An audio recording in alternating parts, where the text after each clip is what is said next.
Que legal que você chegou no nosso canal.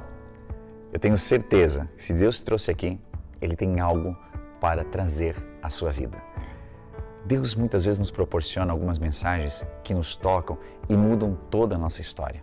Assim como muitas vidas já têm sido tocadas dessa mesma maneira.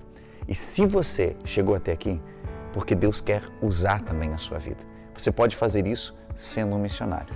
E ser um missionário nos dias de hoje, ele pode ser de diversas formas. Você pode começar contribuindo para que tudo que a The Way Church tem feito até aqui possa seguir fazendo e ampliando a envergadura de alcance também. Como? Contribuindo. Através desse QR Code, das chaves Pix que nós temos aqui, ou mesmo de toda uma descrição que a gente dá embaixo no vídeo, você consegue entender um pouquinho mais sobre o nosso trabalho, aonde nós estamos e quem nós somos. Como igreja, temos procurado não apenas compartilhar o Evangelho, mas também atender muitas necessidades que estão ao nosso redor e que estão ao nosso alcance. Esse alcance aumenta cada vez mais quando você entende de que Deus entregou para você possibilidades de fazer algo mais. Uma outra possibilidade é você se inscrever no nosso canal, ativar o sininho de notificações, curtir e também compartilhar todas as mensagens que fizerem sentido para você, levando assim uma mensagem abençoada a todos os seus amigos e família. Por isso, prepare seu coração para a mensagem que você vai ouvir em alguns segundos e que Deus possa abençoar poderosamente você e a sua família. Obrigado por estar aqui. Bom dia! Você já olhou para a pessoa linda do seu lado, aquele sorriso lindo e falou assim: a paz do Senhor Jesus, aleluia! Ah, que bom que você está aqui. Eu gosto de mandar mensagem pro Renato. Cadê ele? Ué, foi arrebatado? Cadê ele? Aquele barbudo do teclado? Ele fala assim: tá glória! Que bom que você está aqui. Estou muito feliz em estar aqui nessa manhã. Compartilhar com você uma mensagem que o Senhor colocou no meu coração. Uma coisa simples. E essa noite foi uma noite muito especial para mim. Ontem nós tivemos o lançamento de um livro, né, do primeiro livro. Glória a Deus. Foi lindo, lindo, lindo. Gente, pensa no homem que subiu aqui de cima nervoso ontem. Me enrolei todo, me perdi todo. Eu falei, né? Aí Deus falou assim: tá vendo o bocozão? Né? Fica nervoso igual todo mundo, né? Sempre falar para a pessoa: não fica nervoso, o lugar é calmo, né? E subi aqui ontem muito nervoso. Foi muito especial. Depois eu vou falar para vocês um pouco sobre isso também. Oh, sabe que eu te amo, né?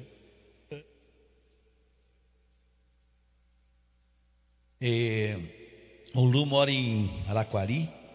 E eu comprei uma lanterninha. Maria não sabe, vai ficar sabendo agora. Aleluia. Comprei uma lanterninha de airsoft. Que ela falou assim: você compra esse trem e nunca mais jogou, né? Eu comprei uma lanterninha e liguei lá pro... eu sou de Araquari e tal. Eu falei, putz, mas não tem como ir buscar. Eu lembrei do Lu. Aí eu falei pro Lu, liguei pro cara: tem um amigo meu que mora aí e tal. Ele falou: acho que eu conheço, não é um grandão fortão? Eu falei: esse mesmo. Querido, abra sua Bíblia comigo no livro de 2 Samuel 7, mas não leia, só deixa aberta no seu colo. Você que trouxe Bíblia. Quer que acende mais as luzes? Eu não gosto muito, mas vocês gostam? Querem mais? Aqui vocês mandam, isso é óbvio. Oh, haja luz, aveu. Oh, não corta isso, não vai pôr esse aveu não, né, filho? Ah, tá ao vivo. Ô irmão, é uma brincadeira você que tá aí, viu? O cara fala: meu Deus, aveu. Todos nós carregamos marca. Presta atenção aqui em mim primeiro. De paternidade. Ou pela presença de um pai, ou pela ausência de um pai. Dentro desses dois quadros existem inúmeras conjecturas, digamos assim, da presença ou da ausência. A presença pode ser física, mas ausente espiritual. A presença pode ser espiritual, mas ausência física. A ausência pode ser física e espiritual. A presença pode ser financeira e uma ausência de direção. A presença pode ser de dar uma direção, mas uma ausência financeira. Então, dentro dessas duas claves, digamos assim, se trabalham várias nuances, mas duas se resumem. Não tem como. A marca do pai, ou ela é marcada pela ausência ou pela presença. Quando você se torna pai, é preciso você ter referência de algum lugar. de alguém, seja próximo ou não, seja um arquétipo que você imagina, né? Eu queria ter um pai como aquele e tal. Você precisa, ou você não tem essa referência. E o filho que cresce sem o pai, ele precisa aprender a lidar com a ausência do pai. Seja ela física, seja ela financeira, seja ela espiritual, seja ela educativa. Em ambos os casos, a paternidade precisa ser resolvida. Tanto no pai, que precisa buscar como ser um pai melhor, como o filho em compreender, a aprender sem o pai presente. E é nisso que eu quero chegar nesse texto do livro de 2 Samuel, no capítulo 7, no verso 14. Mas só segura a Bíblia. Eu vou resumir para você o capítulo inteiro, até o 14. No 14 você lê comigo. Essa história que conta, Davi acorda no início do capítulo 7, e um dia o Senhor concedeu a Israel um tempo sem guerra. E Davi acorda um dia e fala assim: como é que eu posso morar num palácio como esse e o meu Deus habitar em uma tenda? E a palavra fala que ele procura o profeta Natã e fala: olha, eu senti no meu coração de fazer um templo para o meu Deus. Natã lhe dirige a palavra: faz o que tem no seu coração. Mas à noite o Senhor fala com Natã e fala: não, Natã, eu não quero que Davi faça essa casa. E o Senhor fala ao coração de Davi. Ele fala: não, você não vai fazer esse templo. Alguns teólogos dizem que é pelo sangue nas mãos, outro pelos comportamentos que Davi teve. Existem várias nuances nesse sangue que aparece, mas resumindo, o Senhor fala a Davi que não. Quem irá fazer esse templo será a sua descendência. Até então o nome de Salomão não aparece, ele só fala sobre a descendência. Mas é o filho de Davi, Salomão, o filho do seu adultério com Batseba, que levanta o templo ao Senhor. E aqui eu entendo que o Senhor realmente, ele quebra paradigmas.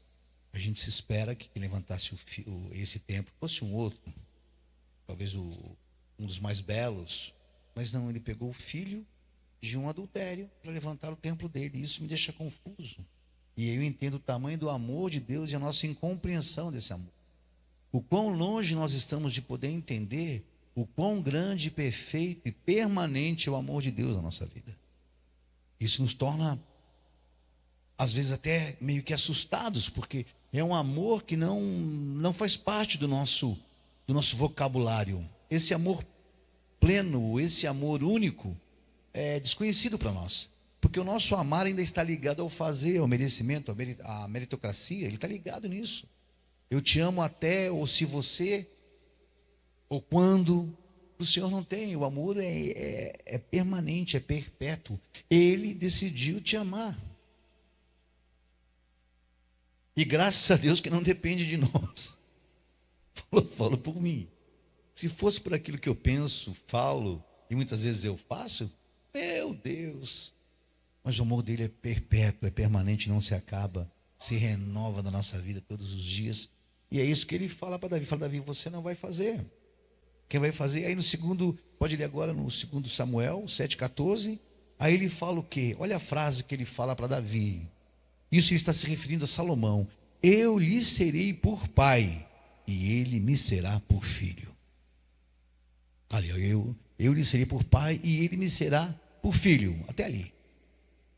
Essa frase, quando eu li, eu entendi uma coisa. Que uma das coisas que eu acho que não descreditou Davi, mas era uma situação que tinha que ser resolvida. Se você acompanhar essa paternidade que Deus assume em Salomão, fisicamente até, presencialmente, é ligado ao comportamento que Davi teve. Em 2 Samuel, capítulo 13, verso 15, ele fala, eu vou falar aqui, depois você vai ler na sua casa, que é bastante texto, não pode ser pessoal ali. Aqui ele fala sobre Amon. Amon é um dos filhos de Davi, que abusa da sua irmã Tamar.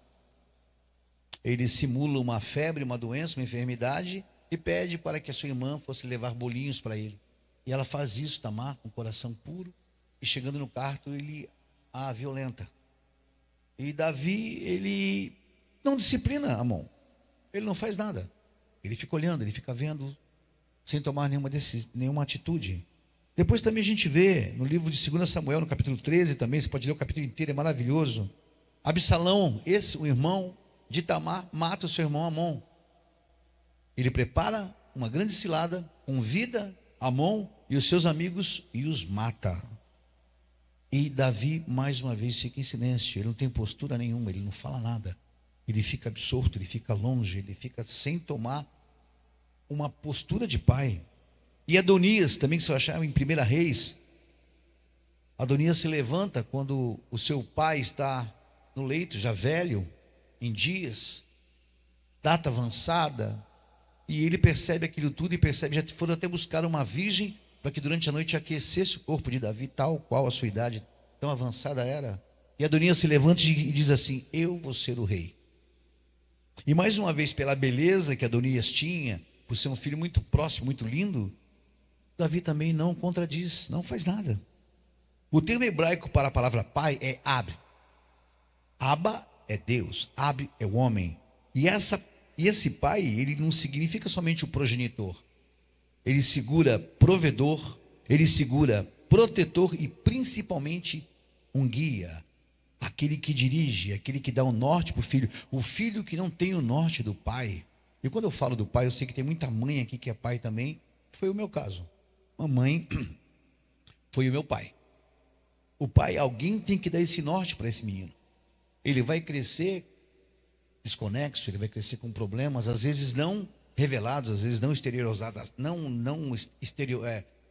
manifestando isso de uma forma, mas ele vai ter problema. Então essa direção que o pai dá é uma das maiores funções que a Bíblia fala. Como que a gente pode colocar isso na nossa vida hoje? Aos que são pais, aprender com o pai, como refletir a imagem de Deus na vida do seu filho. Isso você busca em oração, você busca tendo tempo com Deus. É o que eu falo nesse livro, depois vou comentar um pouquinho sobre o livro com você, para que você compreenda sobre o que eu estou falando. Pode ficar meio assim, mas como que eu posso fazer isso? Você vai ver, não é simples, mas são passos. Porque a sua relação com Deus vai consolidar em você o pai que você ainda não é. Você não vai buscar, às vezes, exemplos em muitos homens. Estamos carentes de homens. Esse homem que eu falo não é do sexo masculino. Eu falo de homens com postura de homens. Estamos vivendo um tempo onde você ser homem, você ser macho, você ser provedor, ou você é machista, ou você é arcaico, você é ultrapassado. E não é isso. Nós só temos que voltar a ter a atitude do pai, aquele que provê a casa, não só financeiramente. Muitos de nós temos essa atitude, não, o meu negócio é trabalhar, eu deixo dinheiro aqui em casa, o resto você se vira. Não. Essa é uma das partes que você tem como pai. É uma das facetas. É o prover financeiro. Mas o prover da direção da casa é totalmente tua. E a minha esposa, como é que faz? Ela vem junto com você quando ela confiar em você. Mas isso só acontece quando a esposa confia no esposo. Porque se ela não confia, ela não vai ficar debaixo da missão com você. E olha, confrontar com a mulher é terrível, né, gente? Fala a verdade. Ô, bicho, elas convencem nós, né, com o tempo, né? Você precisa ser exemplo. Eu estou provendo financeiramente, com direção e espiritualmente. Na hora você hoje, mulher, não vou orar, não. Quem é o sacerdote? Quem foi levantado como responsável pela casa?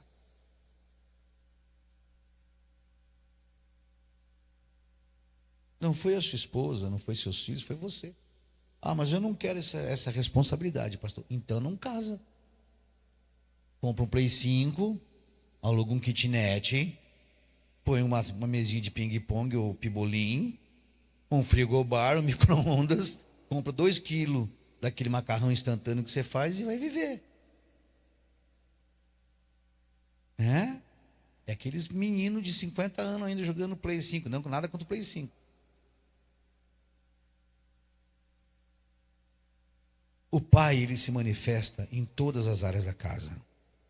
Ou seja, a promessa de Deus é universal. Ele supre tanto o pai que não teve pai, como o filho que não sabe o que é ser tratado como filho. Ele supre. Mas é preciso que você busque ao filho que está aqui, que não tem pai. É o mesmo caminho. E eu posso falar disso de cadeira. No livro eu vou estar falando para você daqui a pouquinho só, da história de crescer sem pai, o que causa na gente, o que faz na gente. Mas são decisões que você toma. O que se torna pai, o que torna um pai, não é somente a parte biológica. Exige muito mais do que isso, né? A gente tem aquele ditado, né? Pai não é aquele que põe no mundo, e sim o que cria. Não, está errado. Pai é os dois. Só que só um deles teve um posicionamento de homem. Mas são os dois. Tanto aquele que colocou no mundo como aquele que criou. Mas só um deles teve a postura de homem. Ah, mas eu abandonei porque tudo bem, então acerta agora. E aquele que criou e deu sua vida, esse fez um papel maravilhosamente 2 vezes de pai. Porque ele assumiu, criou com amor, algo que ele não tinha nem planejado. Um pai segundo o coração de Deus, ele provê, ele protege e ele ensina. Essa é a função do pai. Não é a função da mãe, não é a função do irmão mais velho, não é a função do pastor, é a função do pai. O pai provê em que âmbito, pastor? Em todos. Principalmente espiritual. Ah, não vou trazer ele no culto, ele não queria vir hoje. Ele também não gosta muito de ficar aqui. Depois, no final da vida, ele pode ficar em um lugar muito pior do que aqui. Não, você vai para a igreja com o pai. Vamos sim. É uma hora, vamos lá. Ah, mas eu não gosto. Não tem problema nenhum, não vai mudar meu dia. Ah, mas eu não quero. Não vai mudar meu dia. Ora. Protege. Essa proteção, além de física, ela é espiritual. Eu vejo que é mais espiritual do que física hoje, nesses dias que nós temos. Você protege aquilo que seu filho vê, com quem seu filho fala. Gente, o que está acontecendo é sério. Ontem eu estava lendo um estudo, estava lendo uma matéria de um jovem de 16 anos que se suicidou essa semana, se aconselhando com o chat GPT, como terapia. E depois a mãe dele foi acompanhar as conversas que ele tinha com o chat. Primeiro era dúvidas sobre alguns assuntos. Esse jovem, esse adolescente de 16 anos, começou a falar com o chat, abrindo o coração dele. E o chat começou a dirigir. São algoritmos. Milhões e milhões de informações. Até que chegou um ponto que ele se suicidou. Os pais entraram com uma ação contra o chat GPT, mas... O que você está fazendo, meu filho? O que você está olhando aí? Você sabe o que seu filho tem olhado, sua filha tem olhado? Tem acompanhado com quem ela tem saído? Ou é o amigo que ele tem conversado? Se você não tem feito isso, você precisa fazer. O pai protege, ele provê, ele protege. O pai ensina teu filho no caminho onde ele deve andar. E ao crescer, ele não se desviará. Eu não quero aprender, então você não vai sair. Não quero fazer, então você não vai jogar play. Não quero fazer, então você não vai fazer. É simples. Não precisa ser violência. Primeiro porque a violência é a total a falta de autoridade que alguém tem sobre alguém. Quem tem autoridade não precisa de ter violência. Quem usa violência usa de autoritarismo. Então não é isso que a gente quer. É autoridade. Como que você fala? É conversando. De uma forma branda, sem grito, sem xingo. Não, eu te amo, mas nós vamos fazer assim. Vocês estão entendendo? Está bem claro, meus filhos? O filho que cresce sem pai. O filho que cresce sem pai, ele carrega feridas. Ele carrega a maior ferida que nós temos. Chama-se rejeição. Todo filho que cresce sem um pai, ele busca desesperadamente a aprovação de tudo e de todos. Ele precisa ser aprovado. Ele tem que embaixo, né? O palco frio sabe que eu tô, né? Ele precisa da aprovação de todos. Porque ele só se sente capaz se alguém aprovar o que ele fez. Então, para ele é mais importante a opinião dos outros do que a dele. Principalmente sobre ele mesmo. Isso é muito sério. Ele carrega a ferida da insegurança, ele cresce a ferida da carência, ele cresce com isso. Porque na grande parte das vezes nós homens, nós colocamos uma armadura. Eu vejo muito como aqueles soldados que lutavam nas guerras e tinham cortes, mas como não haviam médicos para aquilo, ele só colocava a armadura em cima da ferida aberta mesmo e ia para a luta. Mas aquilo ficava aberto. Algumas cicatrizavam, outras inflamavam a tal ponto de matar aquele guerreiro. Então a grande parte dos homens, quando eu falo de homens, eu falo de mulheres que têm uma postura de pai também, que foi o que mamãe teve comigo. Cria-se essa machucadura, cria-se. Por quê? A primeira coisa que vem à nossa mente é que se meu pai não me quis, se minha mãe não. Aí eu vou lá para Salmo 27:10, que diz assim, ó: se o meu pai e minha mãe me desampararem, o Senhor me acolherá. Meu Deus, quando eu leio isso, meu coração se enche de alegria. Crescer sem pai não é sentença de fracasso.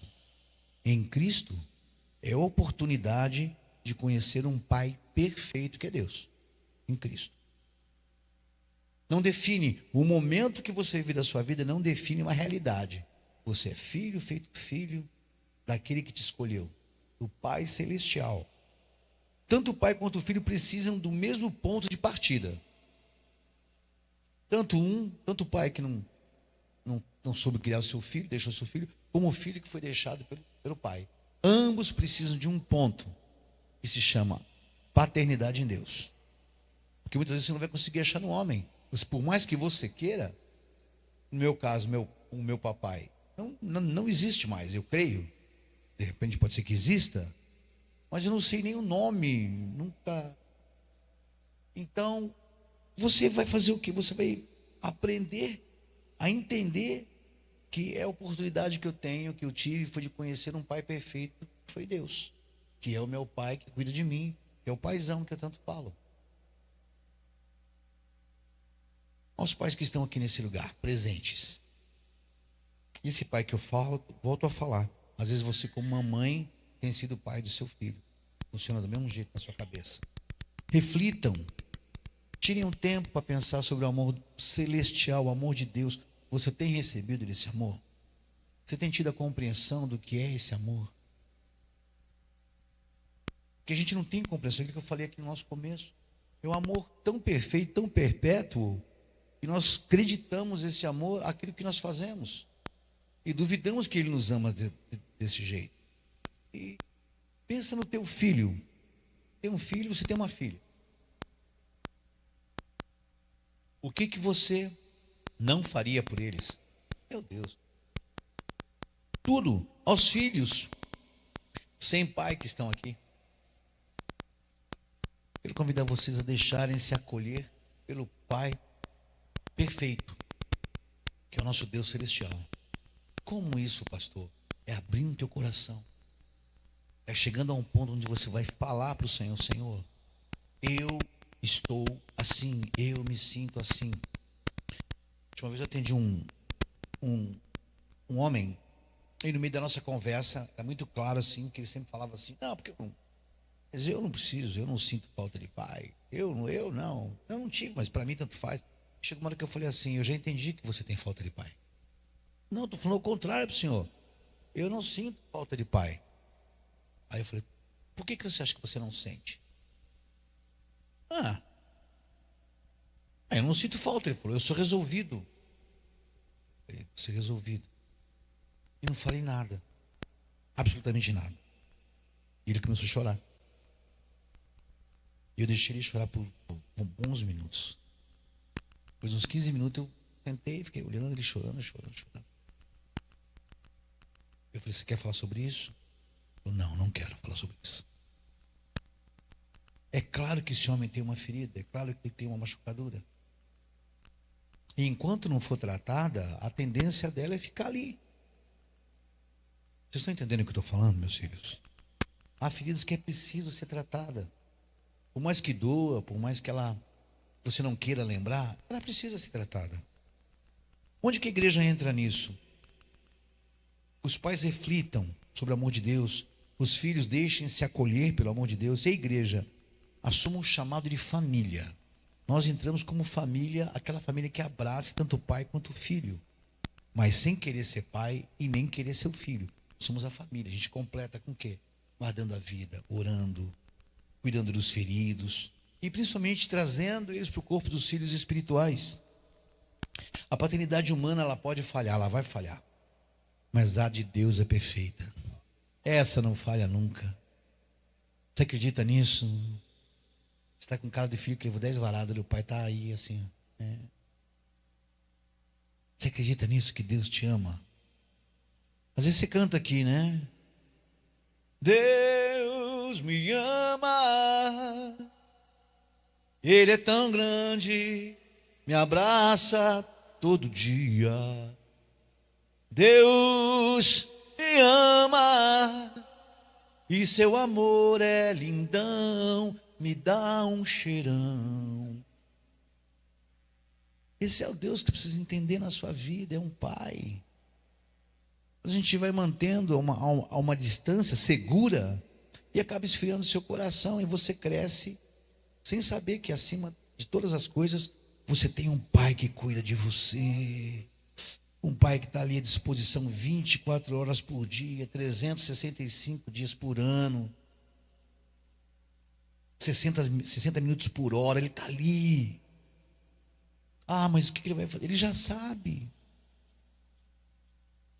Eu lembro uma vez, o Natan, eu estava em casa lavando um carro, nós tínhamos um Fiatinho branco, e eu e a Má estava lavando um carro, e meu filho Natan, dos gêmeos, veio na rua, assim, lá de baixo, meio tortinho. Eu falei assim: Natan tá bêbado. Eu falei: mas a gente está amarrado em nome de Jesus. Está bem espiritual, né? Ah, meu Deus, está amarrado. Então tá. E continua lavando o carro, ele veio chegando perto. Ele passou por mim com o skate. Te amo, pai. Eu te amo também. Passou. Ele tá estranho, né? Falou: ele tá bêbado, né? Ela: meu Deus, sangue de Jesus tem poder. Meu Deus, eu preciso orar alguma coisa aqui. Eu falei: calma, ele só topou, vamos ver o que é. Fui lá atrás dele. E aí, filho, tudo bem? Tudo bem. Falei: vai lá pro chuveiro, levei ele pro chuveiro, toma um banho aqui. Pai vai fazer um café para você. Aí ele ficou naquele chuveiro. Aí ele saiu, aquela cara meio assim, né? Sabe quando você fala: caraca. Aí ele sentou, colocou uma xícara de café, bem amarga, assim, ele tomou uns gole. Aí ele me olhou assim, olhou pra xícara. O pai, eu bebi. Eu falei: eu percebi. Eu percebi que você bebeu. O que aconteceu? Ele falou: pai, eu estava andando de skate ali, nós compramos um garrafão de vinho, nós fizemos uma disputa para ver quem que tomava mais. Eu tomei quase que os 5 litros inteiros sozinho. E aí eu vim para casa meio assim, meio ruimzão. Ele falou: o que você aprendeu com isso? E cara, beber é ruim, né, pai? Eu falei: não, me diga qual que é a experiência que você tem. Pai, nunca mais. Natan nunca mais ficou bêbado, nunca mais tomou vinho. Então vai, beleza, vai deitar um pouco. Quando você acordar, nós vamos morar um pouco junto, agora não adianta. Esse é o pai que te espera quando você toma aqueles goles de vinho. Você está meio alegre, fez as coisas erradas. Toma um banho gelado. Qual que é o banho? O banho na graça, no rio da graça do Senhor, no rio do amor do Senhor, da perfeição do Senhor. Fala: pai, eu estou aqui, estou zoado. E Ele vai te abraçar. E Ele vai curar as tuas feridas, vai passar um óleo ungido, vai te dar um banho, você vai ficar alvo como a neve, querido. E a estratégia que Satanás usa para isso é nos fazer crer que nós temos um pai vingativo. Pai que se você erra, não. Tu errou de novo. Eis que eu ando sobre você, a minha voz, você errou de novo. Existe isso. Alguém que dá o filho dele pela sua vida não pode ser assim, irmão. Ele deu o que tinha de melhor. Para mim, por mim, para você e por você. Pelos nossos filhos, pelos seus filhos. Então o convite que eu tenho para fazer para você nessa manhã é que você Entenda esse amor de pai. Você compreenda que o amor de Deus, ele é perpétuo. Diga, perpétuo. Perpétuo não acaba nunca, é perpétuo, é vitalício. Até o céu, não chegar lá, ele vai falar assim: ah, sim, João, você fez umas coisas erradas, mas enfim. Aí fala assim: pô, Jesus, verdade. Você senta aqui, vou tomar uma xícara de café nós dois. Mas eu vi que isso aqui também que você fez. Mas você acha que vai ser assim? Eu não acho, eu tenho certeza que vai ser assim. Eu acho que no céu, deixa eu reformular. Eu tenho certeza que no céu eu vou encontrar muitas pessoas que vão assim: uai, você é aqui? E vou falar assim eu também: ué, cadê aquele fulano? Não está aqui. Por isso que sempre que alguém fala comigo sobre religião, sobre denominações, sobre opinião, eu não participo. Eu não creio que o meu Deus é o meu Deus só meu. Eu creio que é o Deus de todo o universo. É o Deus que governa tudo e todos. Alguns não sabem ainda, mas Ele é único. Ele é o único poderoso, nosso Senhor Jesus Cristo, Salvador, aquele que deu a vida por mim, por você. Ele é único. Algumas pessoas não sabem. Mas isso não quer dizer que algumas pessoas não tenham uma vida mais com Deus do que eu e você. Esses dias, eu caminhando no final, uma pessoa veio falar comigo e ela estava conversando sobre que ele queria ir na casa dele, que a mãe dele era uma senhora, uma católica devota. E ele queria ir lá e mudar a vida dela, e mudar a religião dela, e porque ela estava errada, que ela tinha algumas imagens que ela tinha na casa dela, e aquilo ela não podia. Ele estava com a camiseta do Messi.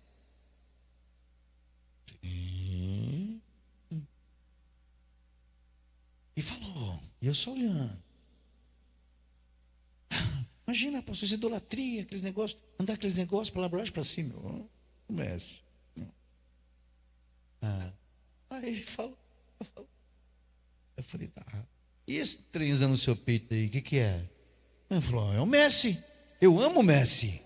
É o melhor do mundo. Entendeu sua mãe agora?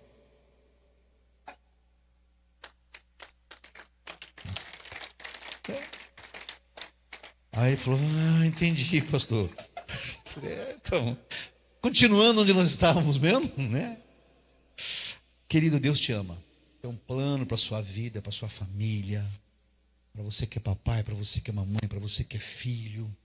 Ele te ama de uma forma perpétua. Não saia daqui nessa manhã.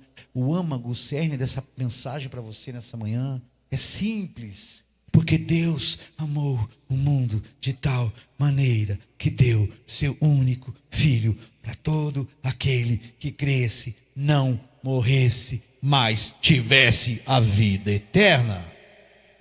Esse é o Evangelho, é o centro do Evangelho, é a cruz de Cristo, é o sacrifício da cruz. Não existe Evangelho sem cruz, não existe um Evangelho adocicado, facilitado, soft. É de luta, é de enfermidade, é de problema, é de dificuldade, é de perseguição. O Senhor disse, vocês serão perseguidos por mim. E a gente não quer mais isso. Então você precisa entender que esse Deus te ama de tal maneira que Ele deu o seu único filho para que você pudesse sentar na mesa do Pai e dizer para Ele, Senhor, eu estou aqui e preciso dizer que eu quero te conhecer como Pai. Amém?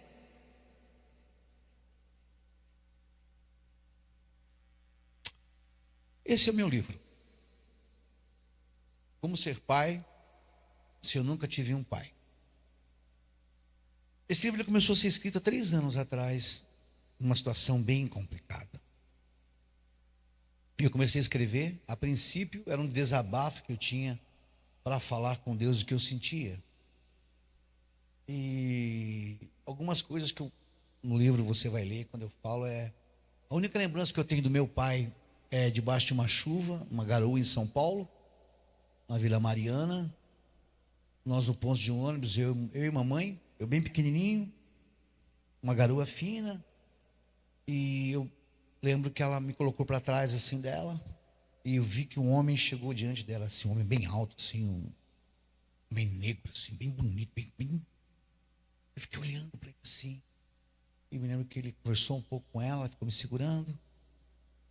E aí depois ele agachou atrás e me chamou, vem cá. Aí eu me lembro que eu saí assim, de trás da minha mãe. Aí eu fui até ele, pegou minha jaquetinha assim, puxou para cima assim. E me olhou, aí vi que ele tinha um olho bem verde assim. Eu lembro disso, eu lembro que ele tinha um rosto bem moreno, um olho verde e um bigode bem fininho assim. Aí ele falou assim, o sangue que corre aí, corre aqui. E falou, um dia eu vou voltar para te buscar. E foi a única vez que eu vi meu pai. E eu passei uma vida inteira esperando ele vir me buscar. Eu cresci esperando ver essa pessoa entrar nos lugares que eu estava. No livro você vai ver, eu falo sobre isso. Na sala de aula, quando tinha reunião de pais e mestres, eu corria e me escondia no banheiro para ninguém me ver. Porque todo mundo ia com os pais embora e tiravam sarro de mim. Cadê teu pai? Eu imaginava que meu pai ia entrar naquela porta, com 2 metros de altura, fortão, bonitão. Eu ia subir no colo dele e falar, esse é meu pai. Mas isso nunca aconteceu. No livro eu vou contar para você sobre sequelas que fizeram na minha vida, as deformidades que trouxeram, a falta de um pai, meu vício em pornografia, meu vício em adultério. Quando não tem alguém para dar uma direção para você, você vai em qualquer direção. Qualquer direção vale. Se não tem um itinerário no ônibus que você está, para onde ele for, você vai junto. Eu tive uma vida disso. No livro eu falo, no capítulo Sequelas, o que causou. Mas também eu falo como você pode curar essas sequelas. Em cada capítulo tem uma mentoria do que eu apliquei na minha vida. Eu tenho 6 filhos. Eu, Yuri, que é um filho que eu descobri na pandemia, que vocês sabem, que foi a primeira pessoa a ser acertada por esse livro. Eu falei com o Yuri na pandemia e nunca mais falei com ele. Por uma falha totalmente minha. E quando o livro saiu, a Raia, a pessoa que cuida de todo o tráfico dele, ela postou e abriu para comentário. Alguém comentou embaixo. Eu falei assim, né? Sinto falta do meu pai ainda. Ele colocou embaixo, eu também. E os meus filhos ficaram meio assim, entraram em contato com ele. Não, isso não é um comentário para você deixar ali e tal. Só que eu não sabia disso. E quando a gente saiu, no final do ano, nós ficamos 3 dias de folga. Na nossa folga, eles me chamaram, pai, precisamos te contar uma coisa que a gente fez aí. Antes que eu descubra por outro, deixa nós contar. O que aconteceu? O Yuri entrou em contato com a gente e tal. E vocês conhecem a Radassa, né? Gente, aquela menina é muito braba. Meu Deus, ô toquinho de gente braba. Não, porque veja bem, ele falou, né? Eu falei, calma, meu filho, o que foi? E fiquei na praia, 1 dia, 2 dias, olhando para o mar. Peguei para ele e falei, estou indo para sua casa. Falei, mas eu vou para lá, o que vai acontecer eu não sei. Mas eu vou lá para resolver isso. Peguei 2 livros, coloquei na bolsa e fui para São Paulo. Falei para ele, estou indo para aí. Ele falou, sério? Falei, sério. Cheguei na casa dele, me recebeu muito bem na rodoviária. Cheguei na casa dele, eu sentei, a esposa dele muito educada, falou assim, agora é a conversa de vocês dois. Eu volto só na hora do almoço. E ficou eu, uma mesa e ele olhando um para o outro. Um filho de quase 40 anos, eu olhando para ele. E ele falou assim, bom, eu vou começar. Eu falei, pode começar, filho. E ele falou durante um dia inteiro. Abriu o coração dele. Tudo. No livro eu não dou muito detalhe, porque até então no livro nós só tínhamos tido contato só na pandemia. Ele falou no primeiro dia, eu ouvi. No segundo dia eu falei para ele, na parte da manhã. À tarde do segundo dia nós passamos chorando, a tarde toda os dois juntos abraçados. E no terceiro dia nós bagunçamos muito em São Paulo. Comemos tudo que é lugar, passeamos, se beijamos, choramos. E em dezembro ele vai estar com a gente aqui, ele, a esposa e os filhos. Louvado seja Deus, né? Eu tenho até um neto já, chama Renato. Não, Alice. É só eu, né? Não pode ser. É que são 2, né? O Renato tem, não sei. Nem a Alice também, não sei bem. Sei que um tem 6, um tem 11. Mas são 2 que vieram juntos. Vão estar aqui. Esse livro está ali atrás. Você pode comprar um. Qual que é a intenção desse livro nosso? É fazer com que você divulgue isso. É R$39. Praticamente os custos, tudo que a gente fez para poder fazer. Que você dê para alguma... Gente, fala para vocês. Esse negócio de pai é muito sério. Você vai achar um amigo teu, ou um filho, ou um pai que não sabe, que não teve isso. E o livro fala sobre isso. O óculos ficar com cara de intelectual. Aleluia. Vou falar para vocês sobre alguns capítulos aqui. Estou caminhando para o final. Esse é um código que a gente tem entre nós ali atrás, sabia? Quando o Jota fala assim, estou caminhando para o final, não quer dizer nada, ele nunca vai para o final. Olha aqui, ó. Tem aqui, ó. Cadê meu pai? Meu pai, meu herói, meu bandido. Esse meu herói, meu bandido, uma coisa bem bacana. Quando eu era criança, jovem, tinha uma música que tocava no rádio do Fábio Júnior. Alguém conhece o Fábio Júnior? Não, né? Vocês nem sabem quem que é mais, né? Só do meu tempo, não. Ele cantava uma música assim, falava assim: pai, você foi meu herói, meu bandido. Hoje é mais, muito mais que um amigo. Nem você, nem ninguém, é sozinho.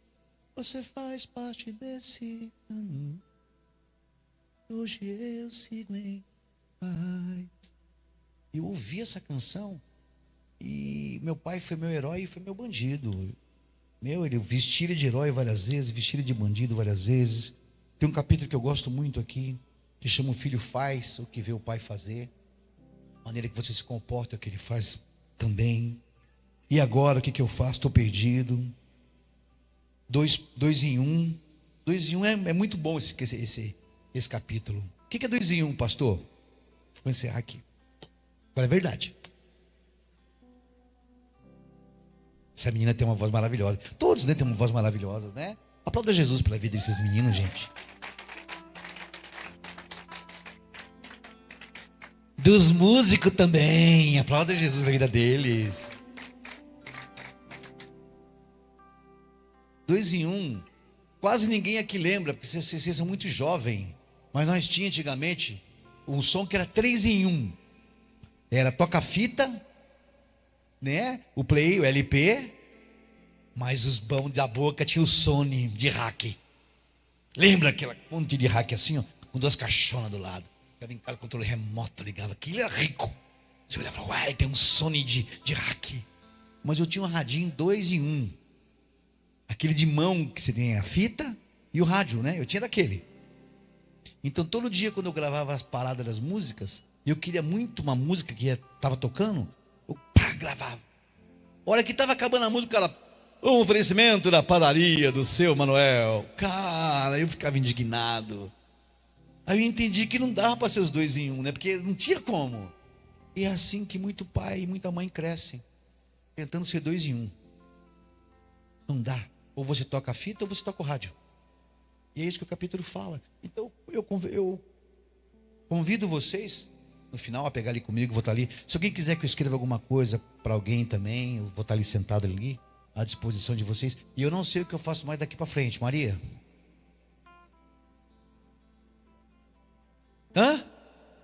Pastor Milk, vem, Pastor Milk. Gente, obrigado. Deus abençoe. Amo vocês demais, meus filhos, minhas filhas. Deus te ama de uma maneira maravilhosa.